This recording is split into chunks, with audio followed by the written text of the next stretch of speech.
Charleston's Medical College purchased 23 enslaved individuals in February 1847 for a sum that raised eyebrows even among the city's wealthy elite, nearly triple the standard rental rate. The college provided no explanation for the premium price, and the subjects' owners asked no questions. 3 months later, all 23 were returned. 12 could walk, 7 required assistance. 4 had stopped speaking entirely. The college paid every owner in full, with substantial bonuses for their silence and 1 additional clause in each contract. The subjects were never to be sold within South Carolina's borders again. What happened in those 90 days remained Charleston's most carefully guarded secret until a single error during one midnight procedure set in motion events that would expose everything.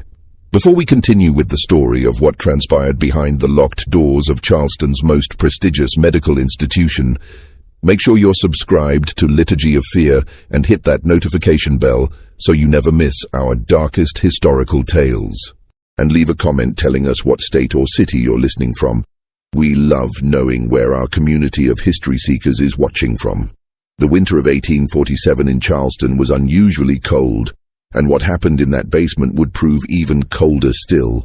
Charleston in 1847 stood as the jewel of Southern culture and commerce, its harbor crowded with merchant vessels, and its streets lined with elegant townhouses that spoke of wealth built on rice, cotton, and human bondage. The Medical College of South Carolina, established just 20 years earlier, occupied the imposing Greek Revival building on Queen Street, where the sons of plantation owners learned the healing arts alongside poor white students seeking professional elevation. Dr. Edmund Carraway had arrived at the college 2 years prior, already carrying a controversial reputation from his time in Philadelphia. At 38, he possessed the kind of mind that saw patterns where others saw chaos, connections where others saw coincidence. His colleagues at Jefferson Medical College had found his theories about racial physiology fascinating but unprovable, at least not with the restrictions Northern society placed on medical experimentation. The South, Carraway reasoned, offered opportunities unavailable elsewhere. Here the law recognized enslaved people as property, subject to their owner's will. Here, science might finally answer questions that had vexed natural philosophers for centuries. The college itself occupied an uncomfortable position in Charleston society. The city's elite families sent their sons there, but they also whispered about what happened in the dissection rooms, about the bodies that arrived in the dead of night, about the screams that sometimes echoed from the basement windows. Dean Horace Rutledge maintained that all great medical advances required sacrifice, that the students needed practical experience, that the South must develop its own medical expertise rather than depend on Northern institutions. Most Charlestonians agreed, as long as they didn't look too closely at the methods. Carraway lived in modest rooms near the college, having never married despite his professional success.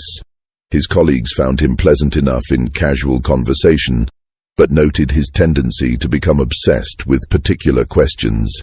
For the past year, that question had consumed him entirely. Did the physical differences between races extend to the nervous system itself? Could pain tolerance, healing rates, and disease resistance be measured and compared scientifically? The debate over these questions raged in medical journals and scientific societies throughout the Western world. Some physicians insisted that all humans shared fundamental similarities, that apparent differences arose from circumstance rather than biology. Others, particularly in the South, argued that Providence had created distinct races with different capabilities and constitutions, that this justified the social order, that science would eventually prove what everyone could plainly see. Carraway believed he could settle the matter definitively with the right study design.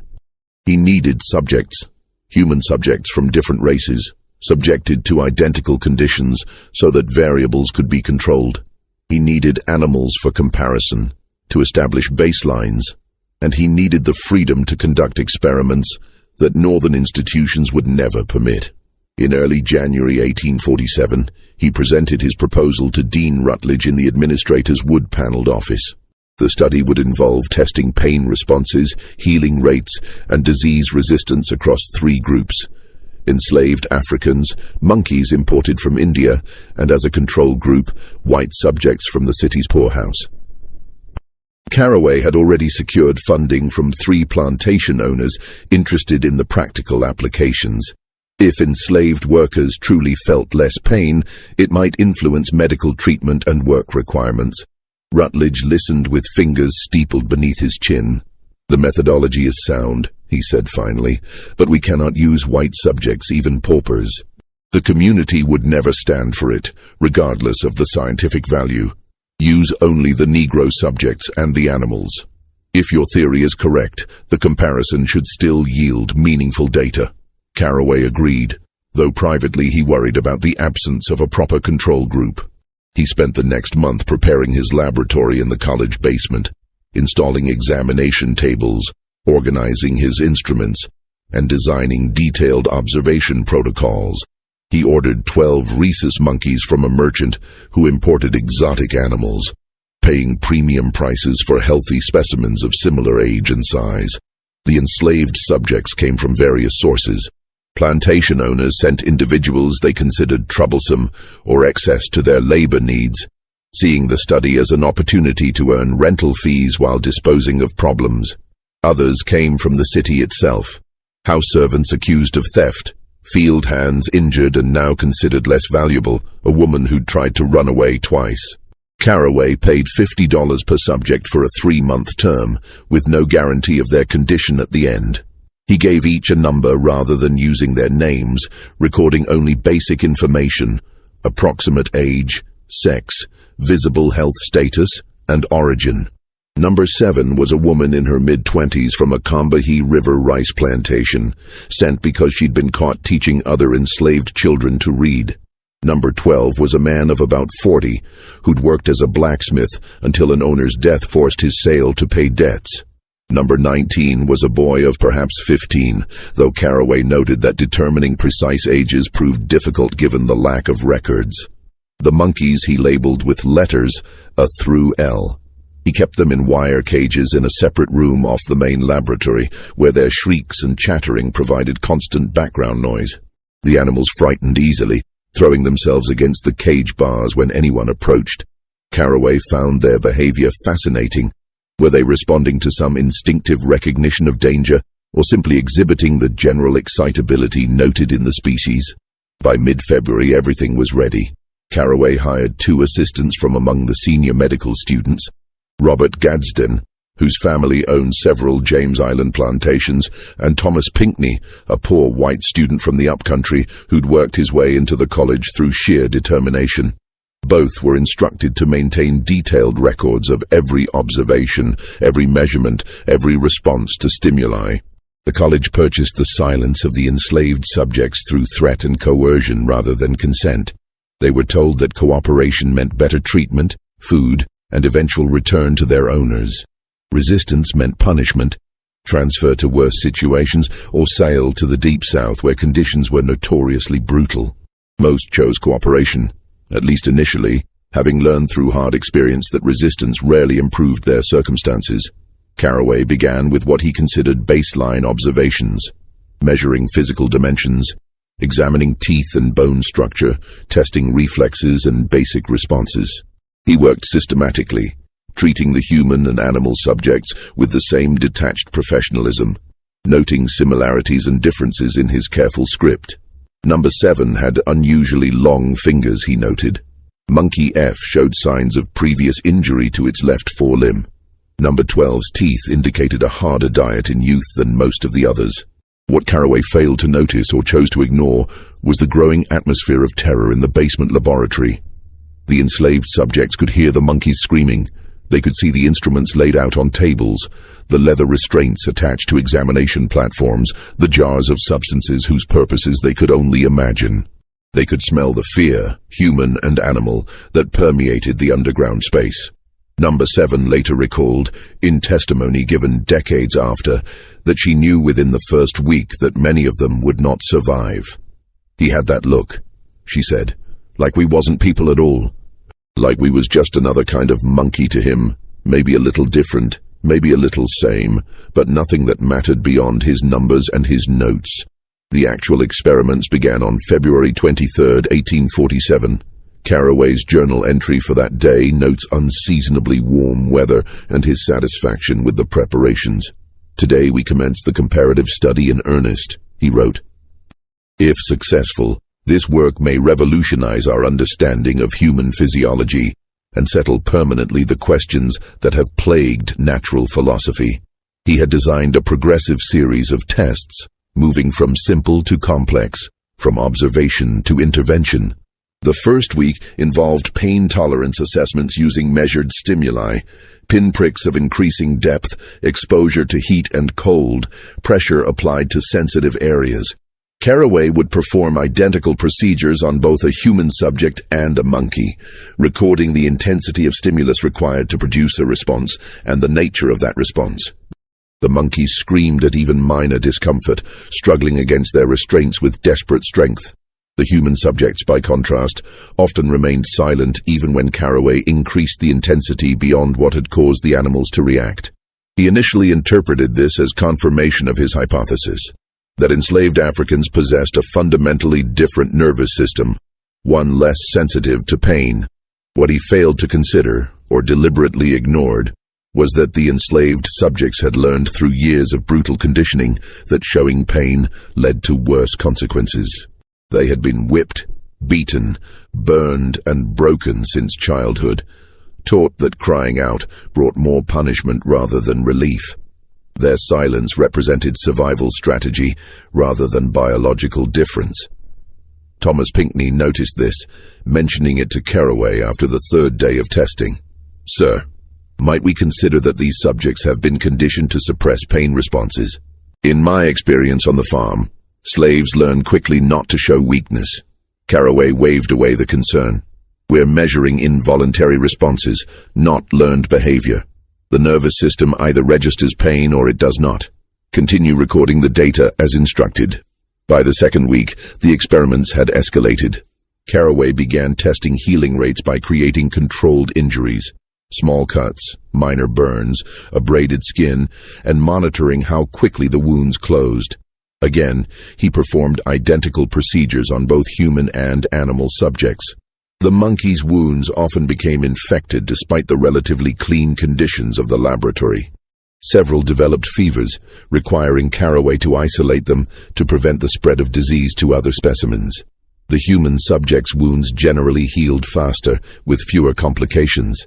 Carraway noted this triumphantly, seeing confirmation of his theory that different races possessed inherently different physiological capabilities. He did not consider that the enslaved subjects possessed immune systems hardened by years of exposure to harsh conditions, poor nutrition, and constant threat of disease, that their superior healing represented adaptation rather than racial characteristic. Number 12. The former blacksmith tried to explain this to Pinckney one afternoon, while Carraway was upstairs meeting with the dean. "Sir, we've been healing from hurts our whole lives," he said quietly, his voice hoarse from screaming the day before when Carraway had tested his pain responses with heated instruments. "We had to get good at it, or we'd die young. Ain't nothing special about our blood or our skin. We just got practice at surviving what would kill softer folk." Pinckney included this observation in his notes, but Carraway dismissed it during their review session that evening. "Subjective interpretation from an uneducated subject," he wrote in the margin, "not relevant to objective measurements." As March arrived, bringing the first hints of the humid heat that would soon blanket Charleston, the experiments grew more invasive. Carraway began testing responses to various substances, chemicals, extracts, compounds derived from plants known to have medicinal or toxic properties. He would administer measured doses to both a monkey and a human subject, then record the effects. Changes in heart rate, breathing, consciousness, motor control. Some substances produced violent reactions. Monkey C died after being given a derivative of nightshade, convulsing for 20 minutes while Carraway took careful notes on the progression of symptoms. Number 8, a woman in her 30s, received the same dose the following day. She survived, though she lost consciousness for several hours and woke disoriented, unable to remember her own name for 3 days afterward. Fascinating variation in tolerance levels, Carraway wrote. The human subject demonstrated markedly superior resistance to the compound, suggesting fundamental differences in metabolic processing. Further investigation warranted. What he did not note was that number 8 weighed nearly twice what monkey C had weighed, meaning the relative dose was much lower. Nor did he account for species-specific differences in how primate bodies processed various toxins. His methodology, for all its surface rigor, was fundamentally flawed by assumptions he refused to examine. The students began to grow uncomfortable with the progression of experiments. Robert Gadsden came from a family that owned hundreds of enslaved people, viewing them as property without hesitation, yet even he found himself disturbed by what he witnessed in the basement laboratory. The screams that echoed through the stone corridors at all hours. The smell of burnt flesh when Carraway tested pain responses with heated instruments. The way some subjects stopped reacting entirely, their eyes gone distant and empty. "Is this really necessary, sir?" Gadsden asked one afternoon in late March after watching Carraway deliberately break Monkey G's finger to test bone healing rates. "The data we're collecting, does it truly advance medical knowledge, or are we simply confirming what any plantation overseer could tell us?" Carraway fixed him with a cold stare. "What plantation overseers know is based on anecdote and prejudice. We are conducting science, Mr. Gadsden. Controlled experimentation with careful observation and measurement. If you lack the stomach for rigorous inquiry, perhaps you should reconsider your chosen profession." Gadsden said nothing more, but that night he wrote to his father expressing doubts about his continued participation in the study. His father's response arrived a week later. "You will see the work through to completion." The Gadsden name has never been associated with cowardice or weakness of conviction. Dr. Carraway's research may prove invaluable to our economic interests. Do your duty. So the experiments continued. By early April, 3 of the monkeys had died, 1 from the nightshade compound, 1 from infection following a test of surgical wound healing, and 1 from what Carraway described as general constitution failure after weeks of repeated procedures. The human subjects all still lived, though several showed signs of deteriorating health. Number 19, the 15-year-old boy, had developed a persistent cough. Number 7's hands shook constantly, even when she was trying to remain still. Number 12 had stopped speaking entirely, responding to questions and commands only with nods or shakes of his head. Carraway noted these changes with clinical detachment, seeing them as data points rather than evidence of suffering. His journal entries grew more assured, more convinced that his work would revolutionize medical understanding. He began drafting a paper for submission to the Charleston Medical Journal, outlining his methodology and preliminary findings. The title he chose was stark: Comparative Physiology of the Negro and Simian Races, a controlled study of pain tolerance, disease resistance, and healing capacity. In his introduction, he wrote, "Through careful experimentation, we may finally set aside speculation and establish definitive proof that the Creator fashioned different races with fundamentally different capacities, each suited to their ordained role in civilization's grand design." He showed the draft to Dean Rutledge, who read it with growing alarm.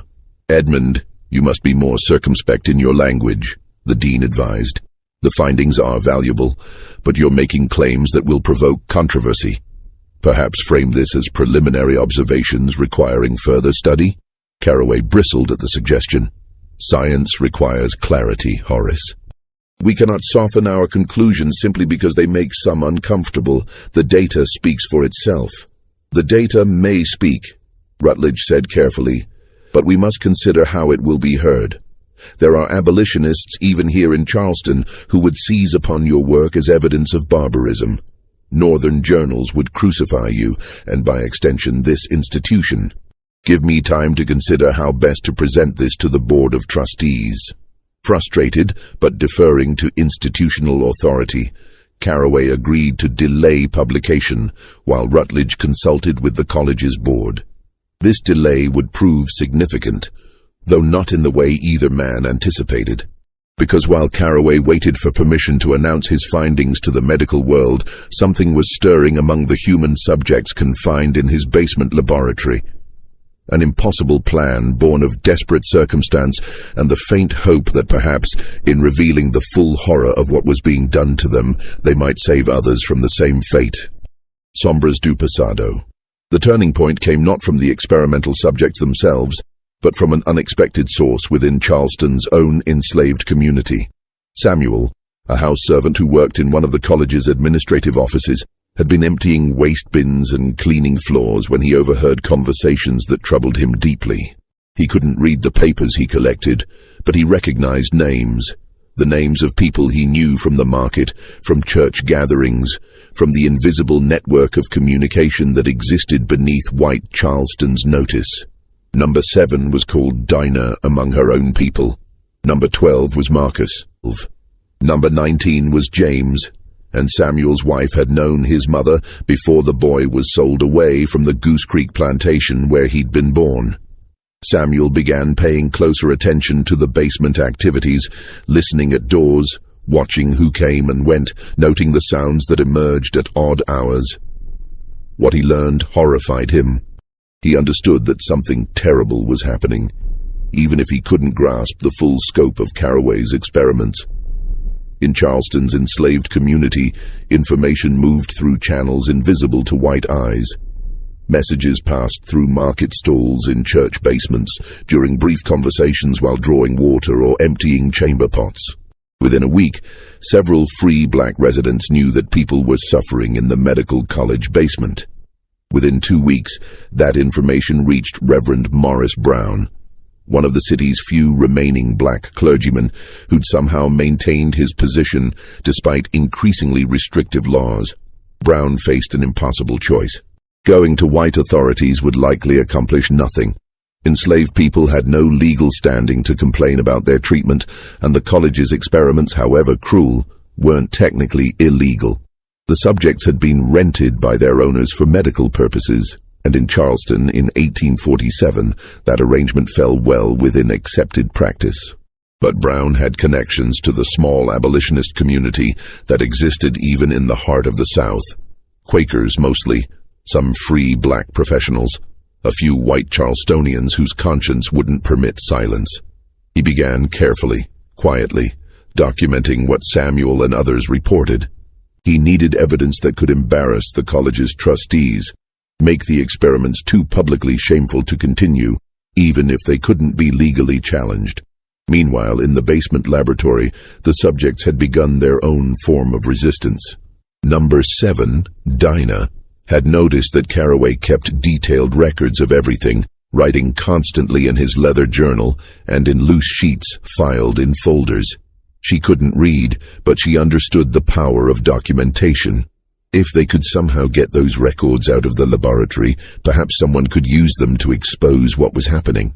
The opportunity came in mid-April, when Carraway caught a spring fever, forcing him to miss 3 days of work. He left instructions for Gadsden and Pinckney to continue basic observations, but to attempt no new procedures in his absence. This gave the subjects their first respite in weeks, time when no one was actively hurting them, time when the students were mainly occupied with cleaning equipment and organizing supplies. Dinah had been watching Pinckney for weeks, sensing something different about him, some hesitation that the other student lacked. She decided to risk everything on that instinct. "Sir," she said quietly one afternoon when Pinckney was alone in the room where they were kept between experiments, "You got a good heart. I can see it." Pinckney looked at her, startled. Direct conversation between white men and enslaved women was dangerous for both parties, laden with implications and risks. "You shouldn't speak to me," he said, but without conviction. "I'm going to speak anyway, 'cause I got to," Dinah continued, her voice low and urgent. "You've been writing in them books, writing everything that happens here. You think what's happening is right?" "It's science," Pinckney said, but the words came out uncertain. "It's torture," Dinah replied. "You know it is. You seen what he does to us, what he done to them animals. You seen how some of us ain't right in the head no more, how James don't even cry when the doctor hurts him 'cause something broke inside. You gonna write that down too? You gonna tell the world that's what science looks like? Pinckney said nothing, but his hands were shaking. There's papers, Dinah pressed on. Papers that tell everything he'd done. You could take them. You could show people. I could be expelled, arrested. My family depends on my success here, Pinckney said, but he was wavering. And 23 people gonna die or go crazy in this basement if you don't do nothing, Dinah said. You got to choose what you can live with, sir. The rest of us don't get that choice.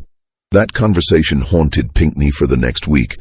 He tried to focus on his regular coursework, on the anatomy lectures and chemistry demonstrations that occupied his days above ground. But at night, he dreamed of the sounds from the basement, of Monkey G's finger bending wrong, of number 8 convulsing after Carraway administered some new compound. On April 24th, Pinckney made his decision. He waited until Carraway was upstairs attending a faculty meeting, then carefully removed several pages from the doctor's working files, descriptions of specific experiments, drawings showing the apparatus used, detailed notes on subjects' responses. He took only enough to tell the story without leaving obvious gaps that would alert Carraway immediately. He wrapped the papers carefully and carried them out of the college that evening, his heart hammering against his ribs with every step. If caught, he would face expulsion at minimum, possibly criminal charges for theft of valuable research materials. He delivered the papers to his boarding house landlady, Mrs. Elizabeth Simmons, a Quaker widow who'd occasionally expressed quiet sympathy for the enslaved people she encountered. I need you to get these to someone who can use them, he told her. Someone who can make people see what's happening at the college. Mrs. Simmons looked at the papers with growing horror as Pinckney explained their contents. Dear God in heaven, she whispered. This cannot be permitted to continue. She knew exactly who needed to see these documents. Angelina Grimke, Charleston-born daughter of a prominent family who'd moved north and become an abolitionist speaker. Grimke maintained quiet correspondence with several Charleston Quakers, and she had connections to northern newspapers and journals that would eagerly publish evidence of southern medical atrocities. But getting documents from Charleston to Philadelphia in 1847 required careful planning. Mrs. Simmons couldn't simply post them. All mail was subject to inspection, and abolitionist materials were routinely confiscated. Instead, she sent them with a trusted friend, traveling north on business, hidden among ordinary correspondence. The papers reached Grimke in early May. She immediately recognized their significance and began working with sympathetic journalists to prepare an exposé. But journalism moved slowly in the 1840s, and they wanted to verify the claims before publication, to build a case so strong that even critics would have to acknowledge the truth. Meanwhile, Carraway had noticed the missing pages. At first, he assumed he'd simply misfiled them, but as days passed without finding them, he began to suspect theft. He questioned both students sharply, watching their reactions. Gadsden seemed genuinely puzzled by the missing materials. Pinckney's anxiety, however, was palpable. You wouldn't happen to know where those documents went, would you, Thomas? Carraway asked coldly one afternoon. No, sir. Pinckney lied, his voice barely steady. Perhaps they were misplaced during cleaning. Carraway's eyes narrowed. Perhaps. Or perhaps someone with weak constitution decided to undermine work they lacked the fortitude to appreciate. I'll be watching you very carefully from now on, Mr. Pinckney. The atmosphere in the laboratory grew more oppressive as Carraway's suspicions festered. He began locking his records in a cabinet and carrying the key with him constantly. He also accelerated his experimental timeline, as if sensing that his window of opportunity might be closing. In late May, he began what he described as invasive neurological investigations, procedures designed to directly examine nervous system structures. He started with the remaining monkeys, carefully dissecting portions of spinal cord to observe differences in fiber density and organization. 4 more animals died during these procedures, their bodies preserved in jars for later detailed study. Carraway announced his intention to perform similar examinations on human subjects, though with slightly less invasive techniques. Dean Rutledge, growing increasingly nervous about the entire enterprise, tried to dissuade him. "Perhaps we have sufficient data already, Edmund. The board is still reviewing your draft paper, and I think it would be prudent to pause new experiments until they render a decision." "Science cannot be paused for administrative convenience," Carraway replied coldly. "I'm close to definitive proof, Horace. Another few weeks of investigation, and we'll have evidence that will reshape medical education throughout the South." What neither man knew was that events were already moving beyond their control. In Philadelphia, articles about the Charleston Medical College experiments were being typeset for publication in multiple papers. In Charleston itself, Reverend Brown had quietly documented everything Samuel and others reported, creating a parallel record of the basement atrocities that would prove crucial in coming weeks. And in the laboratory, the subjects themselves had begun to understand that time was running out. Whatever was coming next, they knew it would be worse than anything they'd endured so far. Dinah organized the others as best she could, urging them to remember everything, to survive if possible, to bear witness to what had been done. "We got to live," she told them one night after Carraway had left, her voice fierce despite her exhaustion. "Got to live and tell what happened here. That's the only way any of this means something, the only way we can stop him from doing this to others." But surviving would prove more difficult than any of them imagined. The first article appeared in the Philadelphia Public Ledger on June 3, 1847, under the headline, "Horrific Medical Experiments in Charleston College." The report, drawn from Pinckney's stolen documents and supplemented by Grimke's commentary, described in clinical detail the procedures Carraway had performed, the suffering of his subjects, and the fraudulent methodology underlying his claimed findings. The response was immediate and explosive. Northern newspapers seized on the story as proof of Southern barbarism, running editorials that condemned not just Carraway, but the entire institution of slavery that made such experiments possible. "What kind of society," wrote the editor of the Massachusetts Spy, "permits medical men to treat human beings as laboratory specimens, to deliberately inflict suffering in the name of science, to reduce people to the moral status of animals?" In Charleston, the reaction was more complex. Some residents, particularly among the city's small professional class, expressed shock at the revelations. Others, particularly plantation owners and those economically invested in slavery's continuation, defended Carraway as a martyr to Northern interference and abolitionist propaganda. The Medical College Board of Trustees held an emergency meeting on June 8th. Dean Rutledge argued for immediately terminating the study and dismissing Carraway to contain the damage to the institution's reputation. But several board members, including 2 prominent planters, insisted that the college must not bow to Northern pressure. "Carraway's methodology may have been questionable," said James Hamilton, Jr., a board member and former governor, "but his basic premise remains sound. Different races do possess different characteristics. Any planter can confirm this through daily observation. We must not abandon inquiry simply because abolitionists have weaponized it for propaganda purposes." The compromise reached was characteristically Charleston. The experiments would cease, but Carraway would be allowed to remain on faculty pending a formal inquiry. The enslaved subjects would be returned to their owners, and the college would issue a carefully worded statement, neither condemning nor defending the research. This solution satisfied no one. Northern papers continued their assault on Charleston's medical establishment.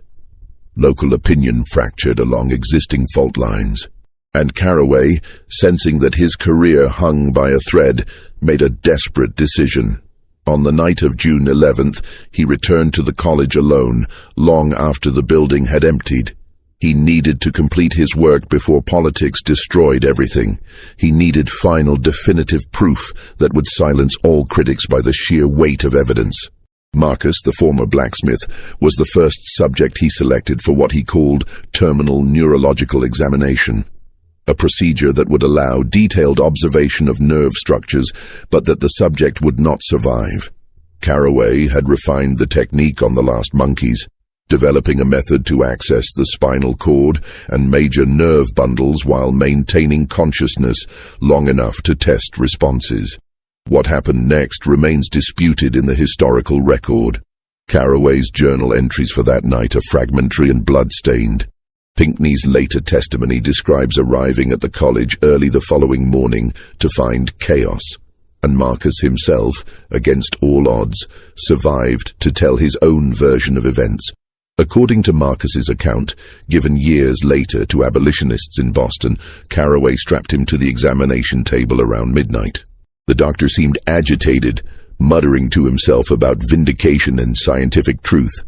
He administered a partial sedative, enough to dull responses, but not eliminate consciousness entirely. Then he began the procedure.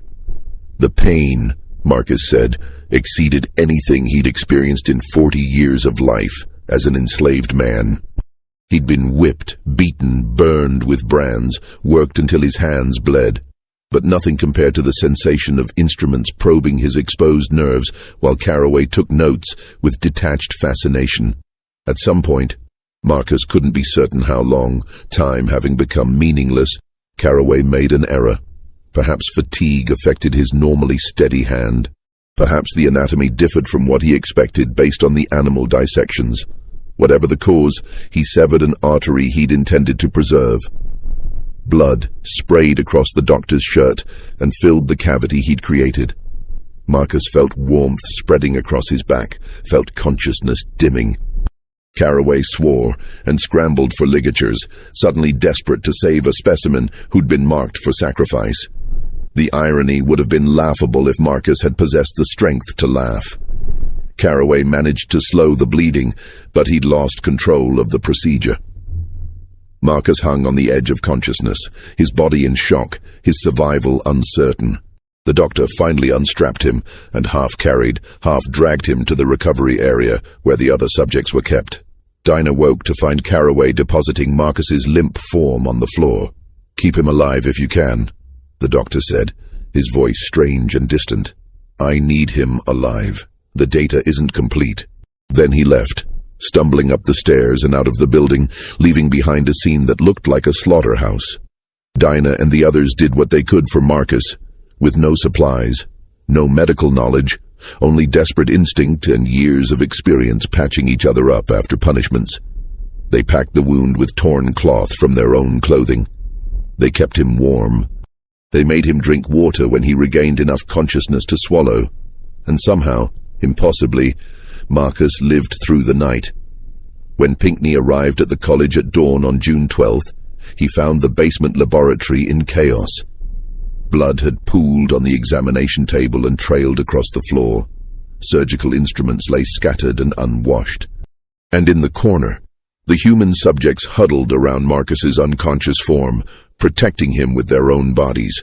Pinckney ran to fetch help, his mind reeling. He found Dean Rutledge at the man's home, roused him from breakfast, stammered out what he'd discovered. Rutledge's face went pale. "Where is Dr. Carraway now?" "I don't know, sir. He wasn't at the college when I arrived." They found Carraway in his rooms, still wearing his blood-stained clothes, his hands shaking as he tried to write up his observations from the failed procedure. He seemed barely aware of their presence when Rutledge demanded to know what had happened. "I needed definitive proof," Carraway said, his voice monotone. "The critics don't understand. They're blinded by sentiment. I needed to demonstrate conclusively." "You've destroyed us," Rutledge interrupted, his own voice harsh with fear and anger. "The board meets this afternoon. There will be consequences, Edmund. Severe consequences." Carraway looked up then, and Pinckney saw something broken in his eyes, some disconnection from reality that suggested the doctor might be having a nervous collapse. "The data," Carraway whispered. "I must complete the data." He never got the chance. By afternoon, news of the night's events had spread through Charleston's interlocking networks: medical community, enslaved population, business interests, political factions. The college's trustees had no choice but to act decisively. That evening, they issued a statement announcing the immediate termination of Edmund Carraway's position, the permanent cessation of all experimental research involving human subjects, and a formal inquiry into the events of recent months. They expressed regret for any suffering caused and pledged complete cooperation with civil authorities should criminal charges be contemplated. The civil authorities, however, showed little interest in pressing charges. Caraway had broken no laws that Charleston prosecutors could identify. The enslaved subjects had been used with their owners' permission for purposes broadly consistent with the rental agreements. The fact that some might find the experiments distasteful didn't make them illegal. But the court of public opinion proved harsher than the legal system. Northern papers published increasingly detailed accounts of Caraway's methods, each article more damning than the last. Medical journals in Philadelphia, Boston, and New York condemned the research as pseudoscientific barbarism that discredited the entire profession. Even some Southern physicians began to distance themselves from Caraway's work, recognizing that defending it made them targets for abolitionist attacks. The final blow came in late June when Marcus, against all odds still alive, was interviewed by visiting journalists who'd traveled to Charleston specifically to document the scandal. His account of the June 11th procedure appeared in papers across the North, accompanied by editorial commentary calling for international medical bodies to formally censure Caraway and the medical college. The doctor himself seemed to retreat further from reality as the consequences mounted. He refused to leave his rooms, refused to speak with former colleagues, spent his days obsessively reviewing his experimental records as if he might find in them some vindication that the rest of the world refused to see. The formal inquiry began on July 2nd in a stuffy room on the college's second floor, far removed from the basement where the experiments had taken place. The Board of Trustees had appointed 3 respected Charleston physicians to review Caraway's work and render judgment on both its scientific merit and ethical implications. Pinckney was called to testify first. He described his months assisting with the research, his growing unease, his eventual decision to remove documents from the laboratory. The panel questioned him sharply about his motivations, his reliability, his potential bias against Caraway. "You stole from your mentor," Dr. James Moultrie said accusingly. "Why should we trust anything you say when you've proven yourself capable of theft?" "Because what he was doing was wrong," Pinckney replied, his voice steady despite his fear. "I didn't understand that at first. I thought it was just science, just necessary for medical advancement. But watching Number, watching Dinah, watching Marcus, watching James lose himself entirely, I couldn't pretend anymore that this was defensible." "You let your emotions overcome your professional judgment," Moultrie countered. "A physician cannot afford such weakness." "Then perhaps I'm not suited to be a physician in a system where cruelty is called science," Pinckney said quietly. The room fell silent. That kind of statement in Charleston in 1847 bordered on dangerous radicalism. But before anyone could respond, Dean Rutledge cleared his throat. "Let us focus on the facts of the case rather than philosophical debates. Mr. Pinckney, describe for us the procedures you witnessed in specific detail." For the next 3 hours, Pinckney provided testimony that made even the hardened physicians on the panel visibly uncomfortable. He described the pain tolerance tests, the chemical exposures, the deliberate creation of injuries to study healing. He explained how Caraway had dismissed any suggestion that his methodology might be flawed, how the doctor had seemed to view the subjects as fundamentally non-human. "Did he ever express concern for their welfare?" one panel member asked. "Only as one might concern oneself with maintaining laboratory equipment," Pinckney replied. He wanted them functional for future experiments. Their suffering itself was merely data to be recorded. Gadsden testified next, corroborating most of what Pinckney had described, though with a more defensive tone. "We were following established scientific protocols," he insisted. Perhaps Dr. Caraway's enthusiasm led him too far, but his basic approach was sound.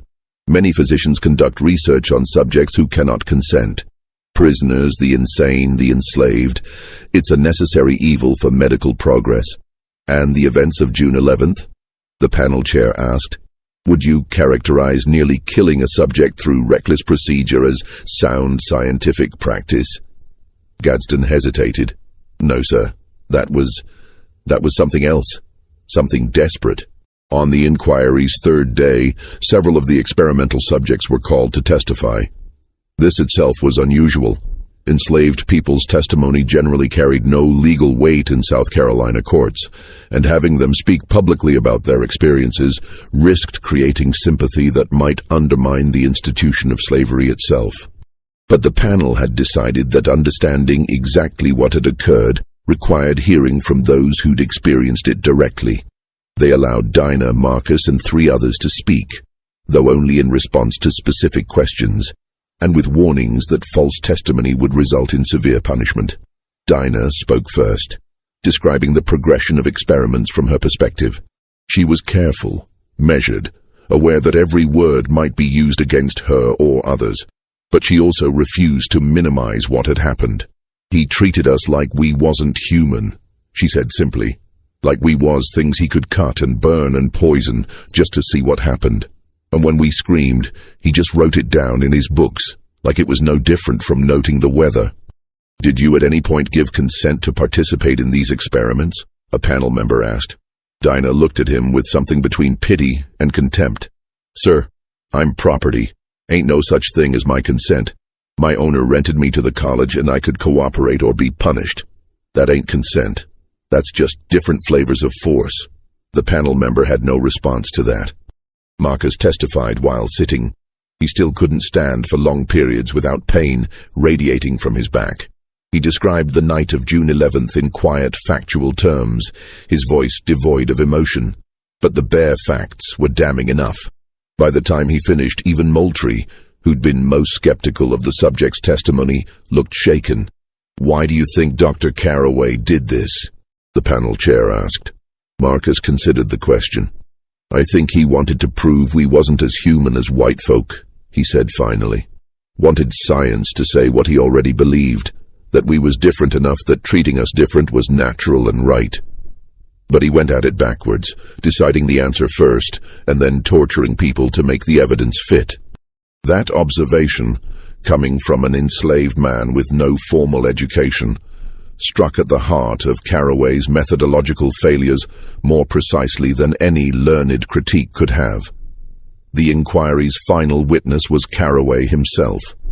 The panel had debated whether to compel his testimony, knowing he'd likely be hostile and defensive.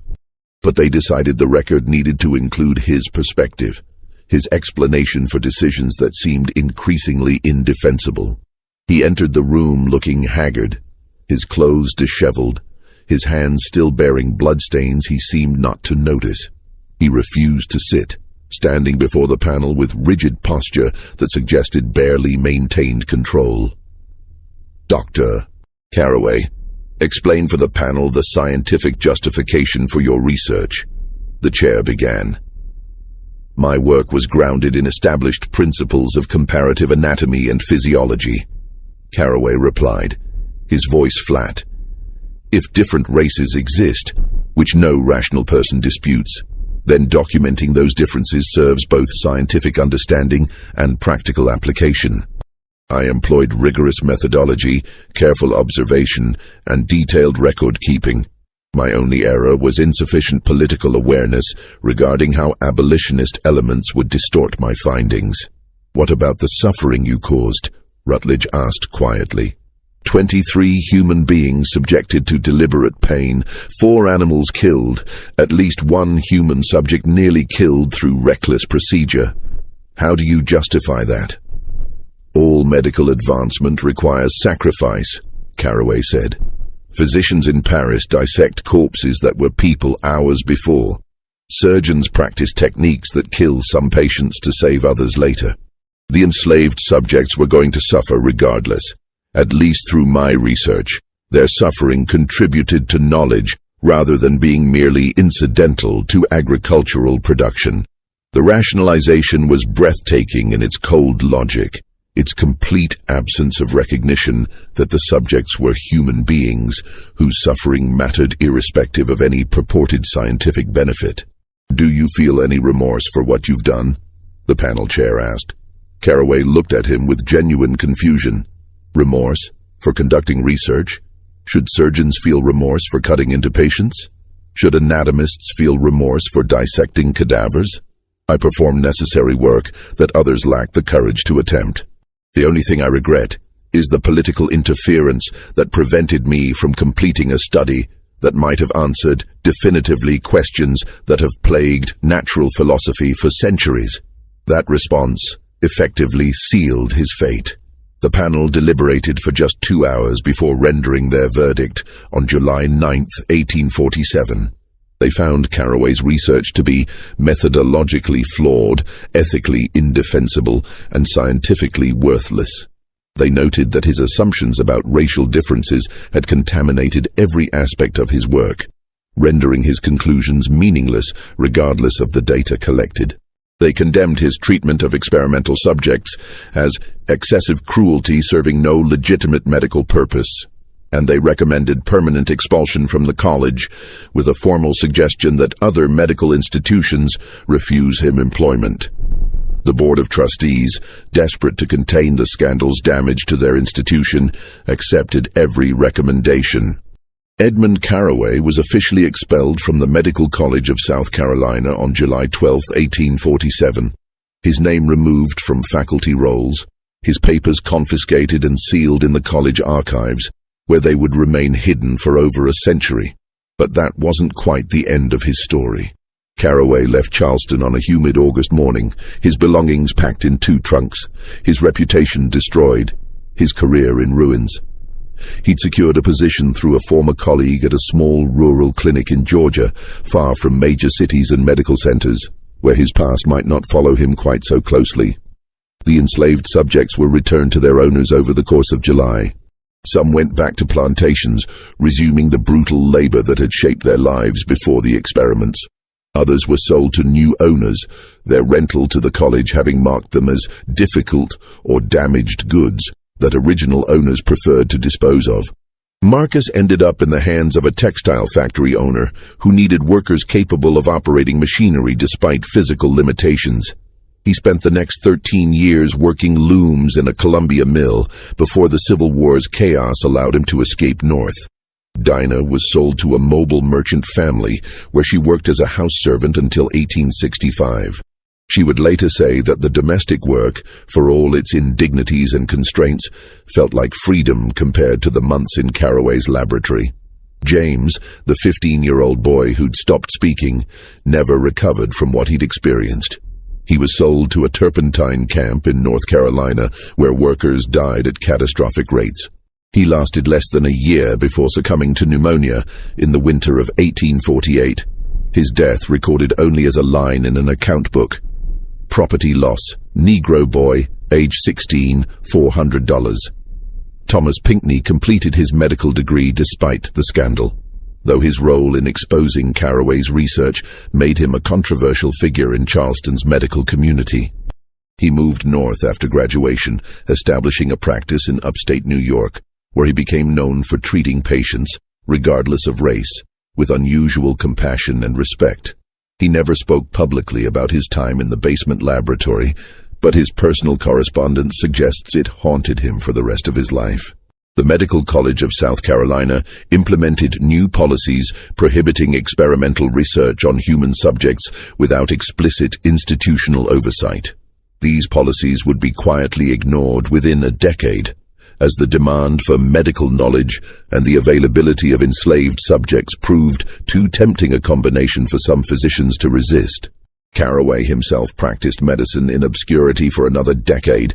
Records show he moved from Georgia to Alabama to Texas, never staying anywhere long, never regaining the academic position he'd coveted.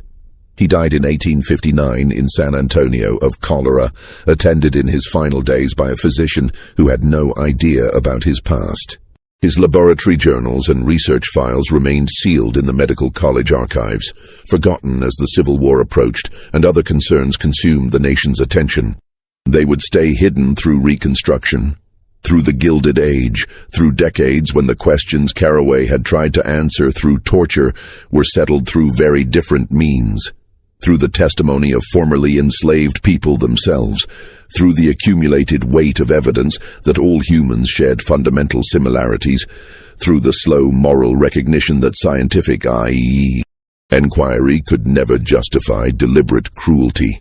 The journals were rediscovered in 1982 during renovations to what had become the Medical University of South Carolina.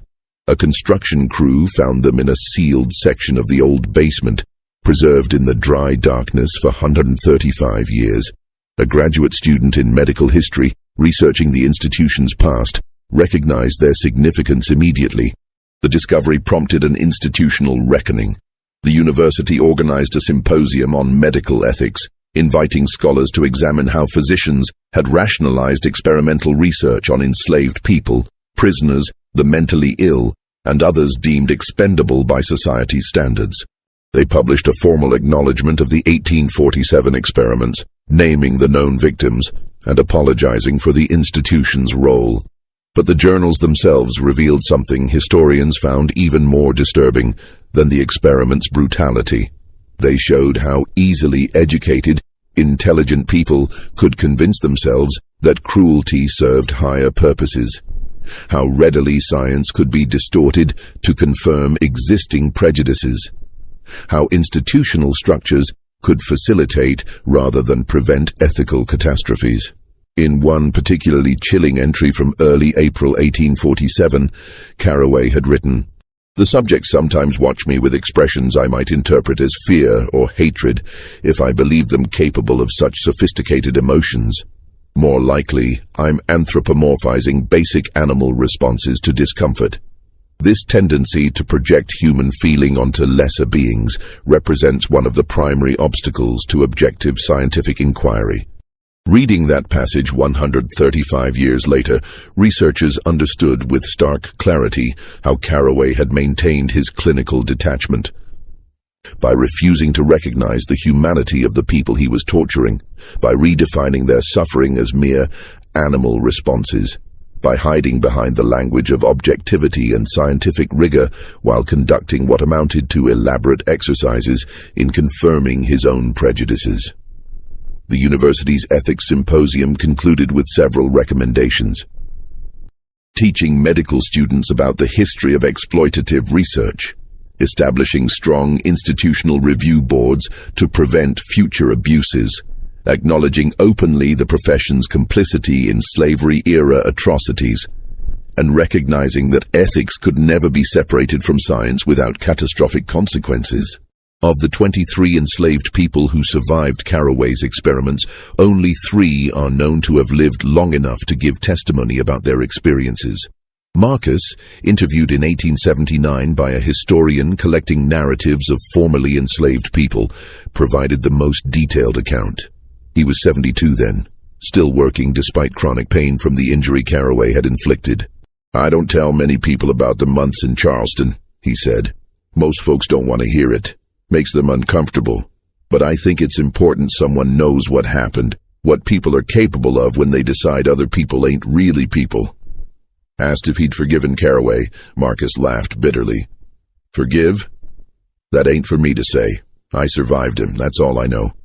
Survived when he meant to kill me for his science. That's its own kind of victory, I suppose." Dinah, interviewed in 1881, was less philosophical. "He was evil," she said simply. "Called himself a man of science, but evil is evil regardless what fancy words you dress it in. And the men who let him do it, who rented us out and turned away when we screamed, they was evil too. Wasn't no one monster. Was a whole system of monsters, all agreeing that what was happening was fine because it was happening to people like us." The third survivor, a woman named Ruth, who'd been number 11 in Carraway's records, refused to discuss the details of what she'd experienced. "Some things don't need repeating," she told an interviewer in 1876. "Some things should be forgotten if that's possible. But I know they won't be forgotten, 'cause the men who did them wrote it all down, made records like they was proud of it.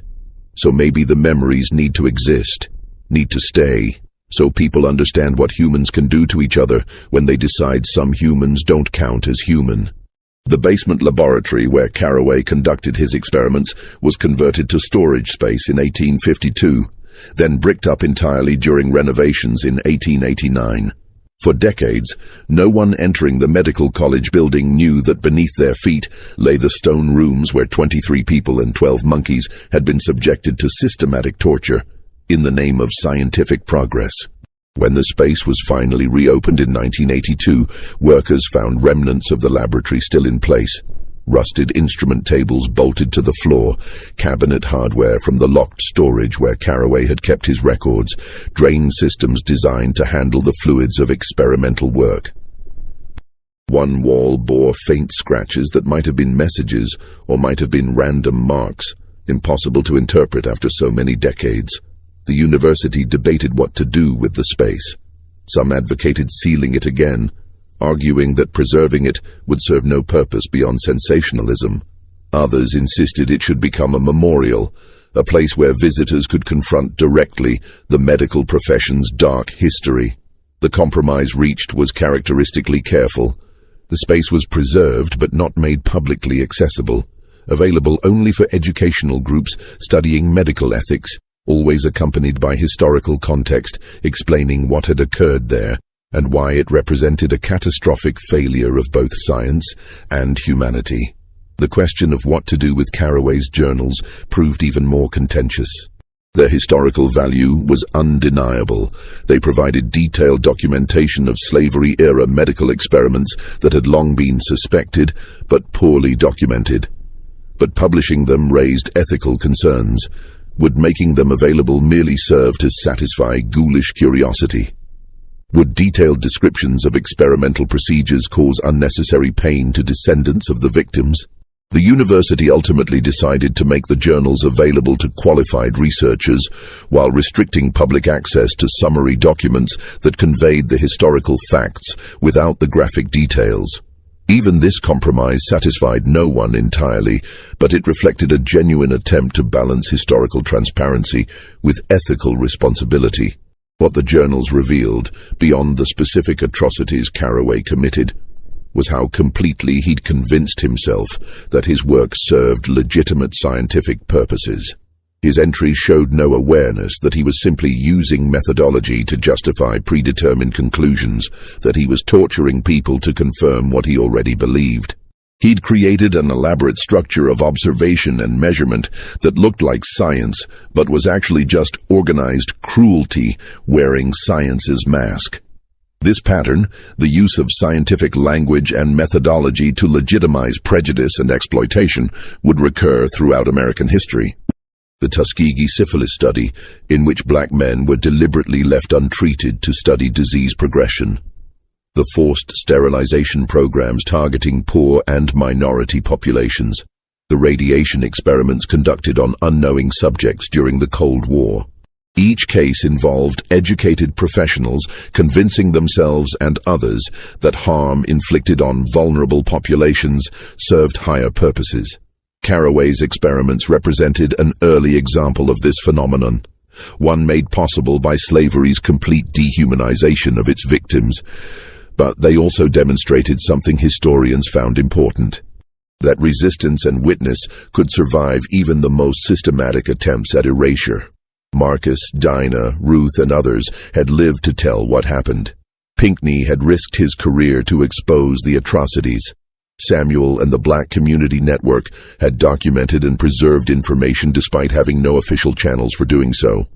This resistance, more than the experiments themselves, became the focus of how the Medical University of South Carolina eventually chose to memorialize the events of 1847. Rather than centering Carraway or his pseudoscientific theories, they created educational materials that highlighted the humanity and agency of those who'd been treated as experimental subjects, the courage of those who'd exposed the scandal, and the long process by which medical ethics evolved to prevent similar catastrophes. For descendants of the 23 people who survived Carraway's laboratory, learning this history brought complex emotions. Some found validation in knowing their ancestors' suffering was finally acknowledged. Others felt anger that it had taken so long for the truth to emerge. All emphasized the importance of understanding that what happened wasn't an isolated incident, but part of a larger system that had treated enslaved people as property to be used however white owners wished. My great-great-grandmother was number 7, said a woman who contacted the university after the 1982 discovery made news. We always knew something terrible happened to her in Charleston, that she had scars and nightmares, that she wouldn't let anyone touch her back. But we didn't know the details until now. Part of me wishes we still didn't know. But another part is glad the truth is out, glad people can't pretend slavery was just agricultural work. Glad there's proof of exactly what people will do when they decide some humans aren't human. The Medical University's ethics program eventually incorporated study of the Caraway experiments into required curriculum for all medical students. They approached it not as historical curiosity, but as cautionary tale, emphasizing how easily ethical boundaries dissolve when professionals prioritize abstract knowledge over individual human dignity.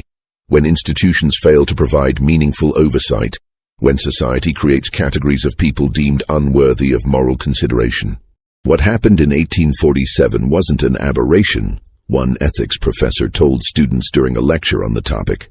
It was the logical extension of a system built on dehumanization. Caraway didn't invent the idea that enslaved people could be used however white people wished. He just applied that idea in a medical context. Understanding this history isn't about condemning one doctor from 180 years ago. It's about recognizing the systems and assumptions that made his work possible, and examining whether any of those systems and assumptions persist today. That question, whether modern medicine still harbors remnants of the thinking that enabled Caraway's experiments, remains subject to active debate. Research continues to reveal disparities in how pain is assessed and treated across racial lines, how medical experimentation still disproportionately affects vulnerable populations, how the legacy of slavery-era medicine influences contemporary healthcare practices. The basement laboratory itself stands as silent witness to these ongoing questions. The scratches on the wall, which might be messages or might be nothing, have been preserved exactly as found. Sometimes medical students stand in that space during ethics training and try to imagine what occurred there, try to connect historical atrocity to contemporary practice, try to understand their profession's capacity for both healing and harm.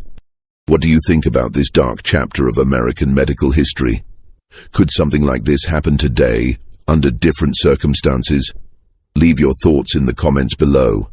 If this story moved you or made you think differently about the history of medicine, please share it with others who might benefit from knowing this history. Subscribe to Liturgy of Fear for more deep investigations into America's hidden past, and hit that notification bell so you never miss our journeys into the shadows of history. Until next time, remember that the most important stories are often the ones that make us most uncomfortable.